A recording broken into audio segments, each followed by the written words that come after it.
just had such a panic.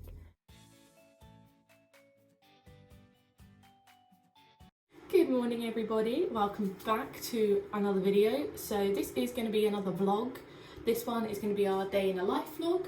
I'm about to jump in the shower, it's about 9:30. I have clinical skills on campus at 11. I've got to be there early to get changed into scrubs, so I'm just going to grab a shower, have some breakfast and go. So it's a bit of an impromptu vlog, but essentially my cohort got some bad news last night about a GP visit, and I was going to do a day in the life next week, but that's no longer possible, so you're going to get a vlog now. So let's jump into the day. Hey guys, so we're all ready, we're dressed. We don't have to go in professional clothes this time, so I've literally just got on a roll neck and jeans. We're getting changed in scrubs on our arrival, so I'm about to go have some breakfast. I'll catch up with you and I'm on my way. So on the way to campus now, I drove to my old workplace because I can still park there to cut down on the journey time, and I'm lazy. Weather is miserable. I found out Lincoln has like loads of flood alerts in place at the moment, so we'll see how the next few days go. Even in the bad weather though, good old cathedral is always there looking wonderful. Up to where clinical skills was and took part in the session.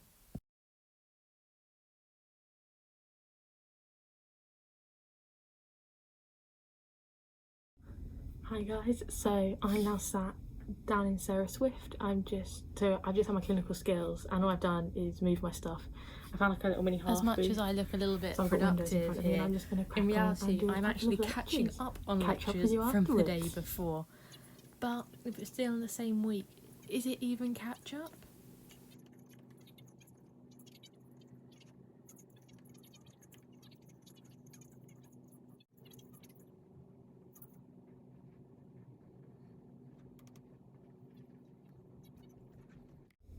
Just had such a panic.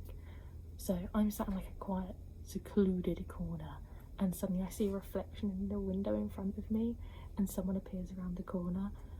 I was just like, hi. I literally just sounded like a child. Thankfully, I managed to get myself back into the zone after being brutally pulled away from it, which is good because I tend to really struggle to get back into a working mood once I get dragged out of it. Thankfully though, like I say, got back into it and cracked on with the other lectures. During clinical skills, however, I was debating whether or not I should tell this story, but I'm going to. I had such an embarrassing moment. I volunteered to be the person that had the respiratory examination done on them. I was sat on the chairs / bed, topless, because you have to take off your scrub tops in order to have this examination done on you. And the instructor was about to go and check on my hands, and I thought for some reason he was going in for a handshake, so I'm casually sat there, topless on the bed, shaking this poor guy's hand in front of my friend who was my partner for clinical skills. And it was just a really awkward moment, really, and not something I really want to repeat, but it is what it is. Okay, I know they're not the prettiest notes, but I got both the lectures done and was proud of myself for getting them done, even if it's a day late. After that, I packed up my stuff and headed out of Sarah Swift. Something I've discovered throughout having to do university online is that getting myself out of the house and in somewhere that is just a more suitable workspace has really helped improve my working habit, or ultimately just improve the efficiency of my work or when I work. Because when I'm on campus, I haven't got those same distractions that I have at home. Now, I don't know if this is a me problem or an everyone problem, but that's how I'm hoping to fix my problems.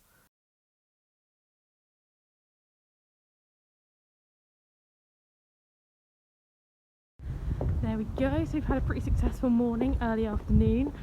I'm about to go drop my stuff back off to my car, go for a walk in town, maybe grab a coffee, lunch, and yeah, go home and maybe try and finish off what I didn't do last week, or maybe do the editing for the video that's meant to be going up today. So yeah, catch up with you all soon. Hey everyone, so we're about 3 o'clock now. I'm just sitting down to get some editing done, so it's done and I haven't really got to worry about it later on, so I can just do it, upload the video and just schedule it for later this evening. So gonna crack on with that and then maybe have another break and sit down, do some lectures later on. I think I have some pre-work to do for a practical tomorrow. I'm getting my COVID test tomorrow. I cracked on with editing. Now, what you might notice, I'm doing it on my iPad. So I film kind of stress a bit, and really. edit and upload all from my iPad. The only thing that I don't use my iPad for is actually making my thumbnails. I use my laptop. But yeah, that is my life. Although it does mean I have everything in one place, which is quite convenient. After doing that, I did crack on with the pre-work like I said I would. And then went on and had my dinner.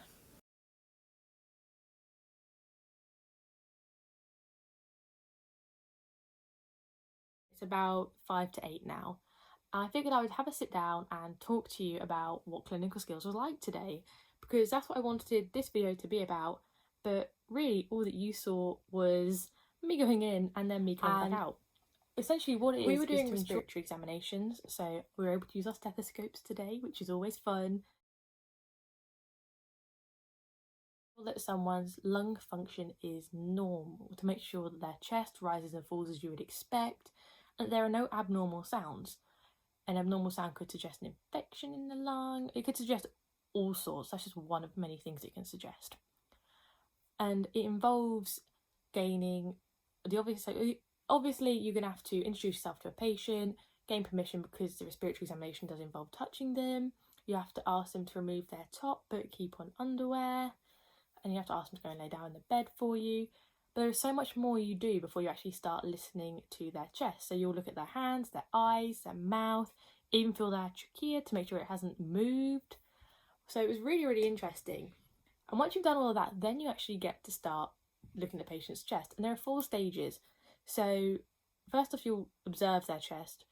But this also involves looking for things like scars, because they might have a small scar if the patient's had a lobectomy, which is where they've had a lobe of their lung removed. Then you're able to do an expansion check, where you kind of squeeze in their ribs in a way, and as they do deep breaths, your thumb should move. After that, you can then percuss them, which is essentially just tapping on them. So you have a finger on that, and you just kind of like hit your finger, and it will percuss, and it'll make a noise, and it changes based on almost like the density. So obviously your lungs normally contain air, so the sound would be a sound that would suggest something is hollow. But then if you did the same one like their abdomen, it would sound very dull and like thuddy. After that, then you can get the stethoscope out and actually have a listen to the same points that you percussed. And it's amazing how much you can hear. So you're aiming to listen to the superior, middle and inferior lobes of the lungs. And after that, obviously, you thank your patient and the examination is done. So it was really interesting. And I decided to give a really brief rundown as to what it was like. I had a great time. I had an absolutely wonderful instructor, and I was paired up with someone I get along with really well. So I had a really great time, and I'm now just really looking forward to our next clinical skills in 2 weeks' time. So I hope you all enjoyed the video. If you did, please consider giving it a like, comment, subscribe. Let me know if you want to see anything new. And if you enjoyed watching a vlog, I do have a longer vlog that I put out last week, and I should have that appearing on the end screen in just a moment. So thank you all again so much for watching, and I'll see you in the next one.